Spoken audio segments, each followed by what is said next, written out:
तो चलिए दोस्तों, जी हाँ दोस्तों, आपका स्वागत है हमारे YouTube चैनल जीत क्लासेस में। दोस्तों आज हम बता दें, आज है 12 अप्रैल और आज क्लास 9 के बच्चों के लिए जो है बहुत ही इंपॉर्टेंट ये सेशन होने वाला है, ये वीडियो होने वाला है। क्योंकि इस वीडियो में आपके लिए मैं लेकर आया हूँ आपका हिंदी का पेपर, वार्षिक पेपर का आपका सारे के सारे क्वेश्चन और आंसर लेकर आया हूँ। क्योंकि बच्चों का बहुत सारा कमेंट था, ये डिमांड था कि सर क्लास 9 का हिंदी का पेपर क्या आने वाला है और इसका पूरा फुल सॉल्यूशन दीजिए 1 से लेकर 28 तक। यानी आपके पेपर में जो है 28 क्वेश्चन आएंगे। आपका जो है कल जो पेपर है ये हो चुका है, जारी हो चुका है आपका एमपी बोर्ड से, ठीक है। तो इसका जो है पेपर तो वायरल तो हो चुका है, लेकिन आपको जो है मैं पेपर उसको दिखा नहीं सकता। उसका रीजन क्या है, लीगल तरीका नहीं होता है, ठीक है। पेपर से पहले यदि हम पेपर आपको दिखाते हैं तो इसमें क्या होता है, इनलीगल एक्शन के तहत हमारे ऊपर एफआईआर हो सकता है। तो इसका हम सिर्फ आपको क्या है, सारा का सारा 1 से लेकर 28 तक का आप यहाँ पे देख सकते हैं। आपका प्रश्न 1 से लेकर पूरा 28 तक का आपको आंसर दिखाऊंगा। ये आपका पेपर है, सारा मैं आंसर यहाँ पे लिखा हुआ हूँ। ये 9 से हमारा है, 9 के बाद हमारा 17 तक, ठीक है। तो सारा इसमें आपका जो है आंसर दिया गया है। तो आपको जो है इस वीडियो के माध्यम से आपको मैं सारा प्रश्न का आपको उत्तर बताऊंगा 1 से लेकर पूरे 28 तक। और आपके देखिए यहाँ पे लिखा हुआ है 100 में से 100 लेके आओगे आप, एक एक आंसर आपके करेक्ट रहेंगे और सारे क्वेश्चन आपको यहाँ पे मैं करवा रहा हूँ। तो आपसे एक ही रिक्वेस्ट है, देखिए आपके लिए मैं इतना मेहनत कर रहा हूँ, तो आपसे रिक्वेस्ट ये है अगले सब्जेक्ट भी मैं आपको आंसर सबसे पहले प्रोवाइड कराऊंगा। तो इसके लिए आपको क्या करना है, हमारे लिए, आपके सर के लिए जो है एक लाइक और चैनल को सब्सक्राइब कर लेना है, ठीक है। तो सब्सक्राइब कर लीजिए, ठीक है। इसके बाद देखिए कितने अच्छे राइटिंग से आपके लिए हम ये सारे क्वेश्चन के आंसर आपके लिए ले रहे हैं। तो आपको जो है दिल से दोस्तों लाइक कर देना है, क्योंकि आपके लिए बहुत ही ज्यादा मेहनत मैं कर रहा हूं। तो चलिए स्टार्ट करते हैं आपका क्लास 9 का वार्षिक परीक्षा का हिंदी का पेपर। तो देखिए सबसे पहला हमारा पहला प्रश्न का आपका आंसर बताऊंगा मैं यहाँ पे। सबसे पहला आपका रिक्त स्थान आएगा, ठीक है। आपको डाउट नहीं करना है, सारे क्वेश्चन ऑफिशियल हैं और इसके आंसर भी आपको ऑफिशियल दे रहा हूं। आप बस देखते जाइए। और जैसे आप क्या है, आज हमारा 12 अप्रैल है, तो 12 अप्रैल को यदि आपको कॉपी और पेपर मिलता है तो इसके बाद आके आपको डायरेक्टली ये आंसर आपको छाप देना है, ठीक है। और आपके 100 में से ही 100 नंबर आएंगे, कोई दिक्कत की बात नहीं है। आप वीडियो पर लास्ट तक बस बने रहिए और सारा आंसर जो है आपको पेपर लाने के बाद, कॉपी लाने के बाद सारा आपको लिख लेना है ज्यों का त्यों। और इतनी अच्छी राइटिंग में आप ऐसे ही लिखिएगा। पेपर में आपके यदि 100 में 100 लाना है तो आपको ऐसे ही लिखना पड़ेगा। खुद मैं जो है 10th और 12th में टॉपर रह चुका हूं, तो मुझे मालूम है कि आपको लिखना कैसे है। और आपको वही सारी चीजें आपको मैं बता रहा हूं कि लिखना आपको कैसे आंसर है। तो आपको यही तरीके से आपको सारे क्वेश्चन के आंसर लिखने हैं, ठीक है। मेरा नाम है जीत और आप देख रहे हैं जीत क्लासेस के ऑफिशियल यूट्यूब चैनल पर, ठीक है। तो चलिए देखते हैं पहला क्वेश्चन हमारा क्या है। तो दोस्तों हमारा जो पहला क्वेश्चन है आपका रिक्त स्थान पूछा गया है। तो यहाँ पर आपका देखिए पहला क्वेश्चन क्या है। आपका पहला क्वेश्चन ये है कि मेरे नाना पक्के डैश डैश माने जाते हैं। तो ऑप्शन उसमें दिया गया है साहब और अंग्रेज। तो आप जानते हैं इसका राइट आंसर हमारा क्या हो जाएगा, साहब हो जाएगा, ठीक है। इसके बाद सेकंड क्वेश्चन में आपका दिया गया है कि कमाई में प्रत्यय है, आई है या कमा है। तो आप जानते हैं उसमें कौन सा प्रत्यय हो जाएगा, आई प्रत्यय हो जाएगा, ठीक है। आपको जो है बस इसको ध्यान से देखते जाना है और सारे क्वेश्चन के आप क्या करेंगे, स्क्रीनशॉट कर लेंगे, ठीक है। तो देखिए नेक्स्ट क्वेश्चन हमारा क्या है। नेक्स्ट क्वेश्चन हमारा है जो अधिक बोलता है उसे डैश डैश कहते हैं। तो आप जानते हैं जो अधिक बोलता है क्या कहते हैं, उसको वाचाल कहते हैं, ना कि मितभाषी कहते हैं। आपके उसमें ऑप्शन 2 दिया रहेगा, वाचाल और मितभाषी। तो राइट आंसर आपका हो जाएगा मितभाषी नहीं होगा, वाचाल हो जाएगा, ठीक है। इसके बाद अगला देखिए हमारा लिखा क्वेश्चन पंचवटी क्या है। तो आपके उस क्वेश्चन में लिखा हुआ है कि पंचवटी क्या है डैश डैश करके, और उसमें आपका 2 ऑप्शन दिया है, खंडकाव्य और महाकाव्य। तो आप जानते हैं पंचवटी हमारा क्या है, इसमें एक घटना का जीवन का वर्णन होता है, इसलिए इसे खंडकाव्य कहते हैं, ठीक है। इसके बाद अगला क्वेश्चन लिखा हुआ है उसमें ललहाद डैश डैश भाषा की लोकप्रिय कवित्री थी। तो आपका ऑप्शन दिया कश्मीरी या पंजाबी। तो राइट आंसर क्या हो जाएगा आपका, कश्मीरी हो जाएगा, ठीक है। तो ये आपका प्रश्न क्रमांक 1 का आंसर है। आपको ऐसा ही एकदम पेपर में लिखना है और दिल से वीडियो को लाइक करना नहीं भूलना है और चैनल को सब्सक्राइब कर ही लेना है, क्योंकि मैं आगे भी आपके कल जो है आपका जो भी पेपर होने वाला है उसका आंसर आपको प्रोवाइड कराऊंगा। अब देखिए सेकंड क्वेश्चन आपका लिखा है, आपका यहाँ पे आ गया, आप प्रश्न नंबर 2 पर सही विकल्प देखना है, ठीक है। तो पहला आपका क्वेश्चन, आपका जो विकल्प क्या है उसको पहले आपको बता देता हूं मैं। तो पहला ये लिखा है कि लेखिका ने अपनी नानी को क्यों नहीं देखा। तो राइट आंसर क्या होगा, क्योंकि वह स्वर्ग चली गई थी, ठीक है। ये आपका राइट आंसर हो जाएगा। इसके बाद आपका दूसरा है कबीर दास की प्रमुख रचना क्या है। तो आप जानते हैं बीजक, शबद और रमैनी, ठीक है। ये है तो आपको जो है उसमें बीजक लिख देना है, क्योंकि आपके क्लास के हिसाब से है, ठीक है। क्लास 9 में आपका जो है बीजक दिया है। इसके बाद आपका थर्ड क्वेश्चन रहेगा उसमें जो पढ़ा लिखा ना हो उसे क्या कहते हैं। तो आप जानते हैं उसे क्या कहते हैं, अनपढ़ कहते हैं, ठीक है। चौथा क्वेश्चन आपका रहेगा काव्य की शोभा बढ़ाने वाले तत्वों को कहते हैं। तो आप जानते हैं क्या कहते हैं, अलंकार कहते हैं, ठीक है। इसके बाद आपका उसमें क्वेश्चन लिखा रहेगा, पांचवा क्वेश्चन आपका रहेगा कोयल अपने चमकीले गीत क्यों तैरा रही है। तो इस काले संकट सागर पर मरने हेतु, ठीक है। तो आपका ये जो है एक कविता का लाइन है, तो इसको आपको पूरा करना था। इसके बाद चलिए यहाँ पे आपका तीसरा क्वेश्चन यहाँ पे आ चुका है। तो देखिए तीसरा क्वेश्चन आपका क्या लिखा हुआ है, प्रश्न क्रमांक 3 पर आपका जो दिया गया है तो पहला क्वेश्चन आपका दिया है, हिंदी गद्य साहित्य का इतिहास कब से प्रारंभ माना जाता है? तो आप जानते हैं कब से, आधुनिक काल से माना जाता है। ठीक है, आपका आंसर हो जाएगा एक वाक्य में अंतर।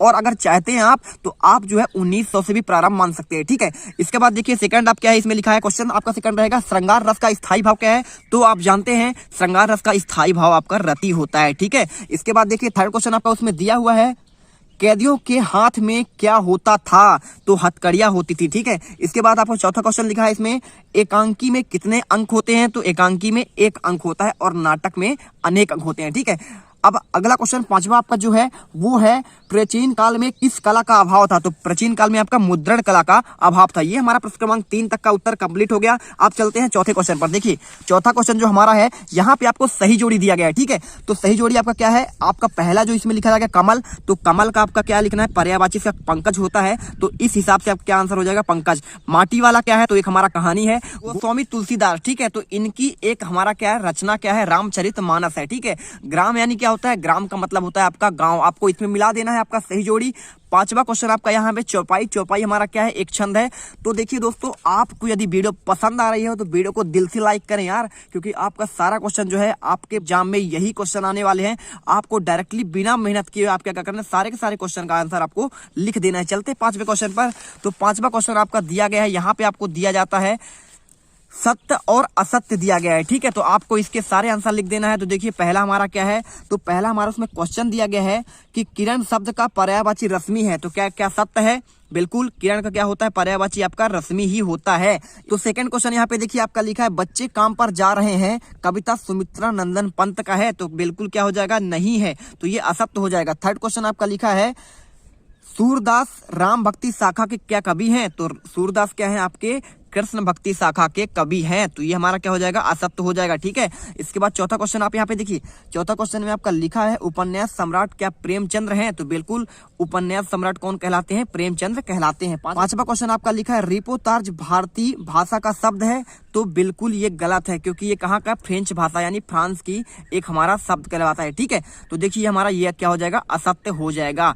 अब चलिए चलते हैं आपके प्रश्न क्रमांक 6 पर। ठीक है, तो प्रश्न क्रमांक 6 पर आपका जो दिया गया है वो आपका दिया गया है, तत्सम और तद्भव छांटने के लिए दिया गया है। तो आपको क्या करना है, डायरेक्टली जो है सारे क्वेश्चन के आंसर जो है इसको स्क्रीनशॉट आपको कर लेने हैं। ठीक है, तो आपका तत्सम कौन कौन सा हो जाएगा, स्वप्न हो जाएगा और हस्त हो जाएगा, और तद्भव कौन सा हो जाएगा, मछली और साग। ठीक, प्रश्न नंबर 7 का देखिए, तो प्रश्न नंबर 7 में हमारा क्या दिया गया है, निम्नलिखित शब्दों की संधि विच्छेद आपको करना है। तो तथैव का करना है आपको और स्वागत का।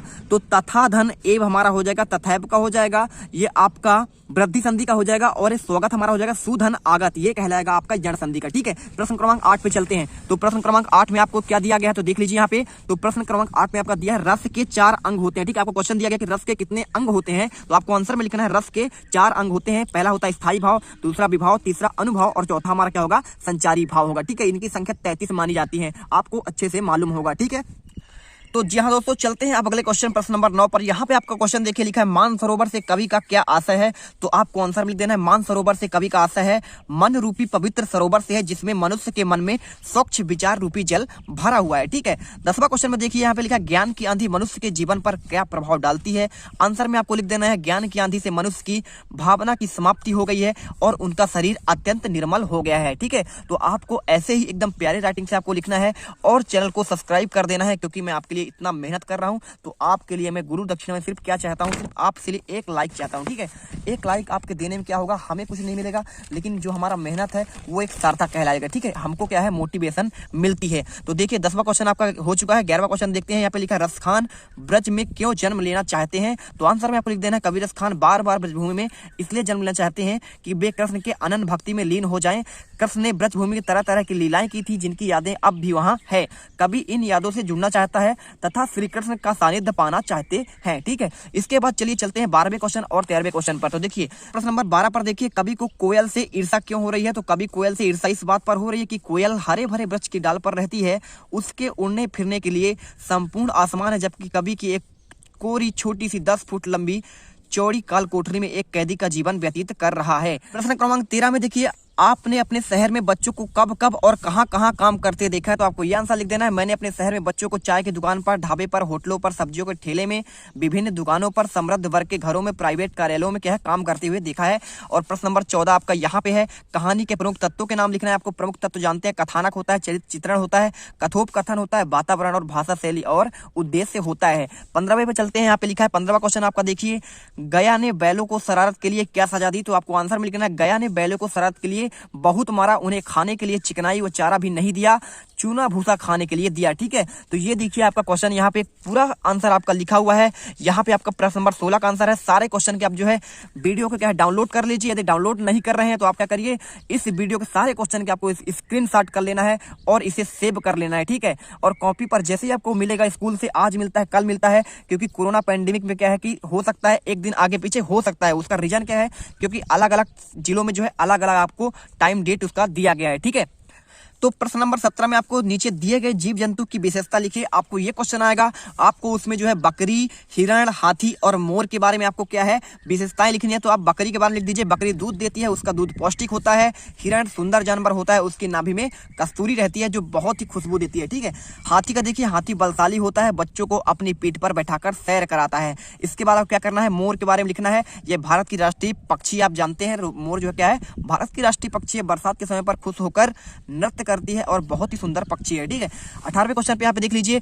18वां क्वेश्चन जो आपका दिया गया है, अपनी सुबह से रात तक का आपको दिनचर्या लिखना है। तो आपको सिंपल से जो है आपके पास यदि युग बोध होगा, परीक्षा ध्यान होगा, तो सारे क्वेश्चन के क्या करेंगे आप, इसके आंसर आपको खुद से लिख लेना है। आपको बहुत ज्यादा दिक्कत की बात नहीं है। प्रश्न नंबर 19 का देखिए, यहाँ पे आपको लिखा हुआ है कि महाकाव्य एवं खंड काव्य में 3 अंतर लिखना है। तो आपकी ये महाकाव्य और ये खंड काव्य, और इसका आपका 3 अंतर मैंने यहाँ पे लिख दिया है। अब चलते हैं प्रश्न नंबर 20वें क्वेश्चन पर। तो यहाँ पे आप देख लीजिए, कवि ने कोकिला के बोलने के किन किन कारणों की संभावना बताइए। तो क्या क्या संभावना होती है कि वह पागल हो गई है, दावानल की लपेटे देख ली है, स्वतंत्रता के लिए कैदियों को संदेश देना चाहती है, क्रांतिकारियों के मन में देश प्रेम की भावना और प्रगाढ़ करने का संदेश देने आई है। ठीक है, तो आपको ये आंसर आपको लिख लेना है। तो यहाँ तक आपका 20 क्वेश्चन कंप्लीट हो गया। 8 क्वेश्चन आपके और बचे हैं।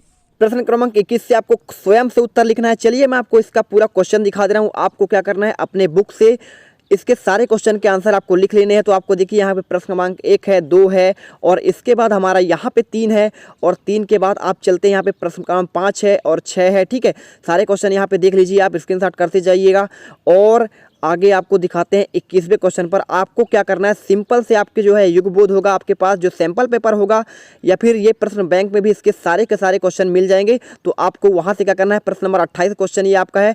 एक आपको विषय पर निबंध लिखना है, विद्यार्थी जीवन, समाचार पत्रों का महत्व, राष्ट्रीय पर्व के बारे में। ठीक है, इसके अलावा यहाँ देखिए 14वां क्वेश्चन है, 15वां, 16वां और 17वां क्वेश्चन यहाँ पे 18वां हो गया। इसके बाद यहाँ पे देखिए आपका सीधे सीधे पहुंच जाएंगे आप 21वें क्वेश्चन पर। ठीक है, तो ये आपका 21वां क्वेश्चन है, कबीर दास जी अथवा माखनलाल चतुर्वेदी के कवि परिचय निम्नलिखित बिंदुओं पर आप कर लिखना है। तो यानी आप इनमें से कोई भी आप एक लिख देंगे, या फिर आप कबीर दास के बारे में लिखिए, या फिर आप माखनलाल चतुर्वेदी के बारे में लिख दीजिए। 2 रचनाएं, भाव पक्ष, कला पक्ष और साहित्य में स्थान।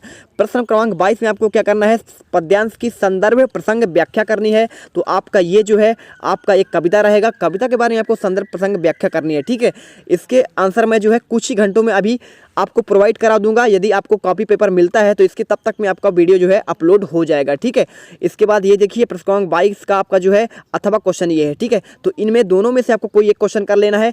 और प्रश्न क्रमांक 23 का देख लीजिए, यहाँ पे आपका क्या है, एक गद्यांश है, और इस गद्यांश का आपको क्या करना है, संदर्भ प्रसंग व्याख्या करना है। ठीक है, तो ये देख लीजिए, इसका स्क्रीनशॉट कर लीजिए और सारे क्वेश्चन के आप आंसर लिख लेंगे। तो अगले वीडियो पर मिलते हैं हम आपसे, इसके सारे क्वेश्चन के सॉल्यूशन में आप तक पहुंचा दूंगा। ठीक है, तो यदि वीडियो अच्छी लगी हो तो वीडियो को दिल से लाइक करो यार, और चैनल को सब्सक्राइब कर लो, क्योंकि देखो आगे सभी सब्जेक्ट के मैं आप जो है अपलोड करने वाला हूँ वीडियो, और आप तक सभी क्वेश्चन के आंसर बहुत ही प्यारी राइटिंग से पहुंचाऊंगा, और आपको तरीके भी बताऊंगा कि कैसे आपको लिखना है, कैसे आपको 100 में से 100 मार्क्स लाना है। अभी अब मैथमेटिक्स का बचा हुआ है, आपका इंग्लिश का बचा हुआ है, सारे के सारे जो है मैं प्रोवाइड कराऊंगा। तो चलिए चैनल को लाइक कीजिए और सब्सक्राइब कर लीजिए, ये आपके सर के लिए एक बहुत ही बड़ी गुरु दक्षिणा होगी। मिलते हैं अगले वीडियो पर। जय हिंद, जय भारत।